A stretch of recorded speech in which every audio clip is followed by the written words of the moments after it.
And if you go back to, we'll call it early May 2005, this is when we started to see some of the coverage about the loss of Chris Candido.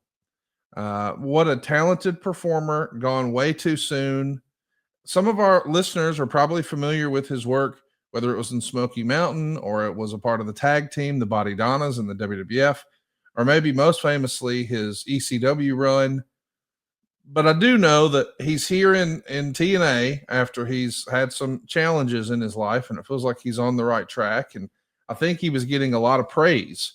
Obviously, his role in wrestling had changed a little bit. His body had changed a little bit. But I want to know from your perspective what you can tell us about Chris Candido when you worked with him here in TNA. And for those who don't know the story, some of the details that unfortunately led to the end of his life. Yeah. To give it a little set point, as you said, it's hard for me to wrap my head around in a lot of ways.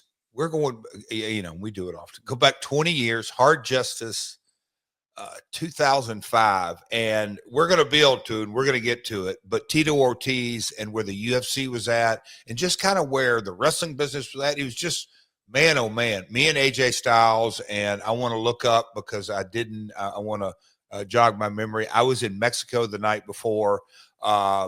These are the Fox Sports net days. And, Chris, a guy that came to the Tennessee territory, him and Tammy, gosh, they were right out of high school, super, super young. And even at a young age, Chris could go out on, Memphis TV or Around the Loop, whatever, and have you a heck of a solid, because he was just getting started, a solid basic match. And then, as time went on and his career, ECW and WWF and just Sonny and all that kind of stuff. But then Chris coming back, and like you said, he had his ups and downs, but I guess you could say his this may be too big a word, but kind of his aura. Chris knew what to do, when to do it, how to do it, and teaming him with the Naturals, it was just one of those things that it fit really right out of the gate with those guys, because Andy and Chase, great. They always had great chemistry together and a good team, but their verbal skills were in the early stages. So anyway, putting them together, and then I don't know where you want to get too far into this, but Chris and the broken leg, and it was. So let's talk about that. So he suffers a broken leg. It happens on a TNA show. Yeah, and obviously it's not the plan. He's playing like I guess you'd call it a tweener manager character. Yep. So on the one hand, he's got his guy's best interest in mind, but on the other hand, you have to sort of question, hey, what's really going on? And so he suffers the leg injury, and it is a leg break. And now he's going to be on a cast and making appearances, but still trying to be a part of the program. And I think it may have even been his idea to act like, hey, I broke my leg because it was karma for my behavior for the past few weeks. So we're trying to turn even this bad break into a story. But then, of course, we've got to fly home. And I think that's where he got himself in trouble. We've talked about this a little bit with Bruce Pritchard, and Bruce said he didn't take the injury seriously enough to think about the injury.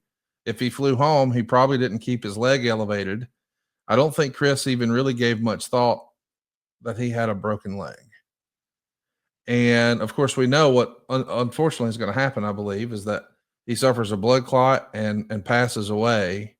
Is that the way you remember it going down? And how do you remember hearing that news, Jeff, that Chris was no longer with us? Phone call. I can't remember who, but I just can remember it was such a shocking thing. And, when you around a guy, look the guy in the eye and kind of understand at the very core of it, and I say this as how, times have radically changed as it relates to medical and kind of, I guess you could say, the power that they have.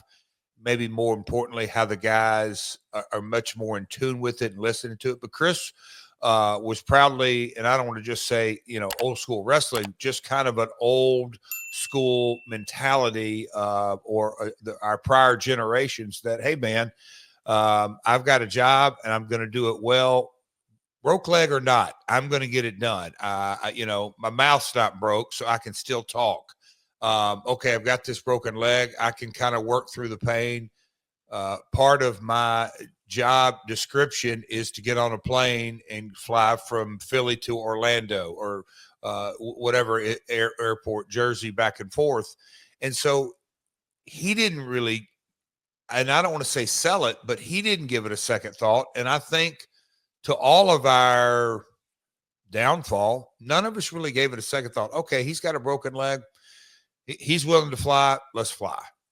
Obviously, it was a fatal mistake. There's a lot of hard feelings. Obviously, there's a lot of shock.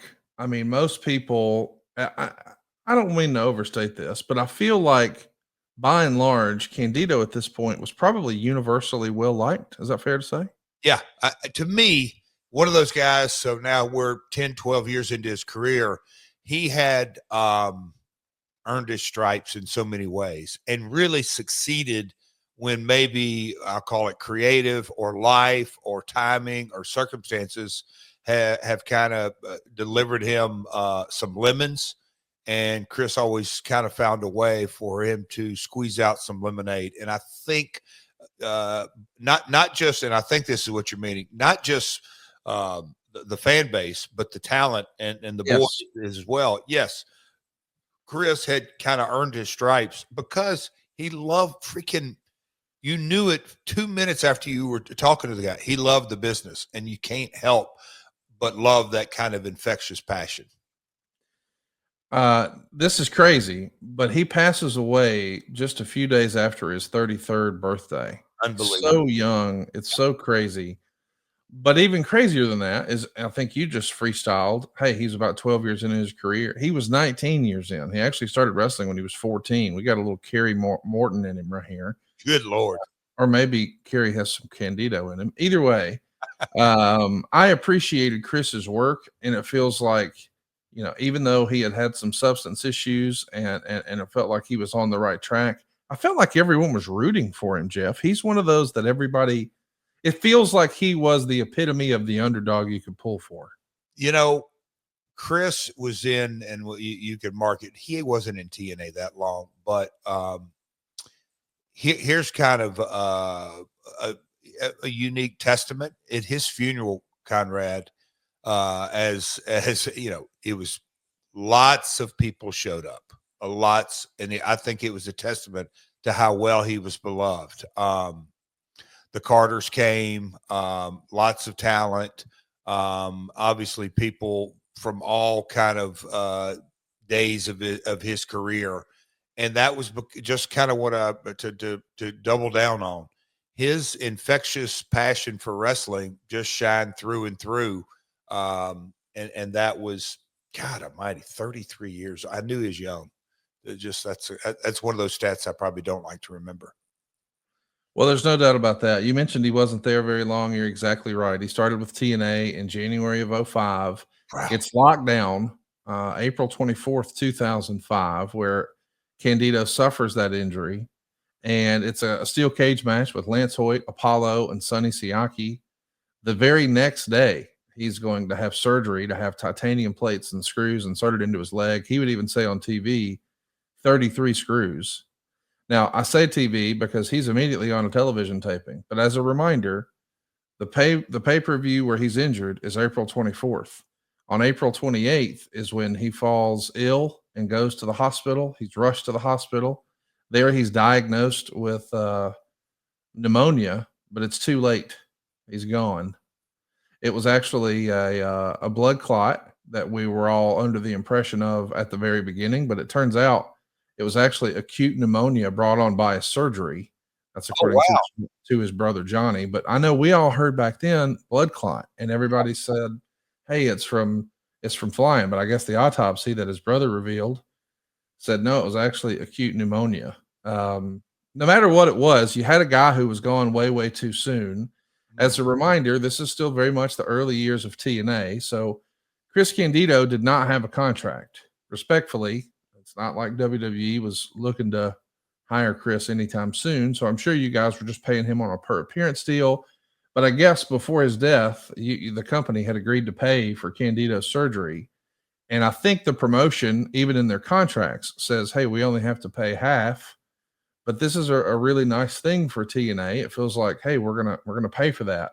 Now I bring this up because I know that Tammy had some real hurt feelings. I guess they were never officially wed, but most people thought of them as a couple. We're talking Tammy Sitch and Chris Candido. And she's done interviews years ago where she said that TNA sent her a ham. And I guess she was offended by that. Do you remember there being any controversy at the time about, or was there discussion about what are we doing? What should we be doing? Or was this just Tammy making noise? And we know that Tammy had her ups and downs in addiction. And did you just dismiss that? Or was there a real conversation about what should or shouldn't happen? I heard way after the fact about the ham kind of tongue in cheek. But I know that Terry Taylor, he was running talent relations, I believe at this time. Yeah, Terry, because yes. And Dixie, they would be the ones that would like handle the day-to-day, I'll call it minutia of maybe Tammy coming around. But we dealt with Chris from Bob Carter on down. Everyone really liked Chris, but the ham story and all the, you just said it, battling the disease of addiction, Tammy is going to chirp. But it wasn't the first time, not going to be the last time. She had her own issues, but to my recollection, what does the note say, Conrad? Because I think, we'll get into a rabbit hole here, but that was Tammy. That was Tammy's version. There was a truth version, I think, the better way to handle saying that. What kind of ham was it, Jeff? Do you know? Honey baked? No. Yeah, I mean, it's the only kind, right? Yeah, exactly. Hey, serious business. I think you and I both agree. If you're a young wrestling fan, or maybe you were a Labs fan and you missed some of it, I want to encourage you to go watch some of Candido stuff. Yeah. He was a performer. He wasn't necessarily the biggest guy, but man, he filled his role. Like that feels like a guy you would want on your roster because you can use him in so many different places. Am I wrong on that? So was it Skip? What was the name of his WWE? Skip and Zip and as part of the Body Donis. And look, I know the role they played. They weren't created to be this world beater tag team. They were sports entertainment in this era of the industry. To me, you got to watch a little bit of that. You got to watch a little bit of Chris and Smoky Mountain. Watch some ECW. I do. I think his work limited in TNA, but kind of showed even more diversity. And obviously that was the tragic end. But he is a guy that I believe, wasn't the tallest, wasn't the biggest, wasn't the fastest, wasn't the most athletic. But you just said it, 19 years. But I mean, he had an active living on top of battling his demons and his ups and downs and made a career out of it. And I say that to say, if you're an aspiring guy, don't model everything like all of us, take the good out of it. But man, there was a lot of good in Chris on how to craft a career.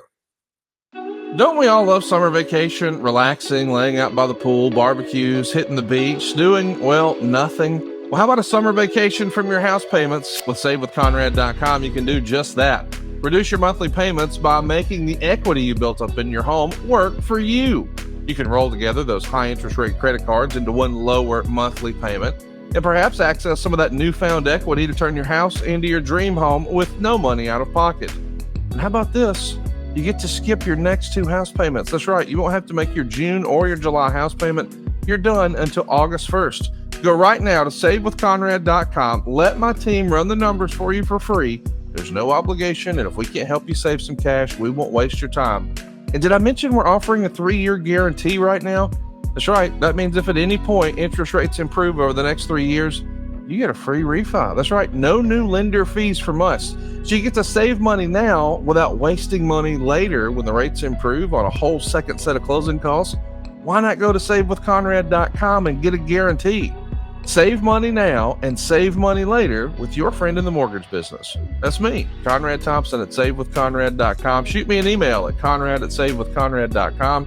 Give us a call at 888-425-0105 or get yourself a quick quote. Even talk to a live person right now at savewithconrad.com. NMLS number 2129, equal housing lender. Let's take a summer vacation from house payments at savewithconrad.com.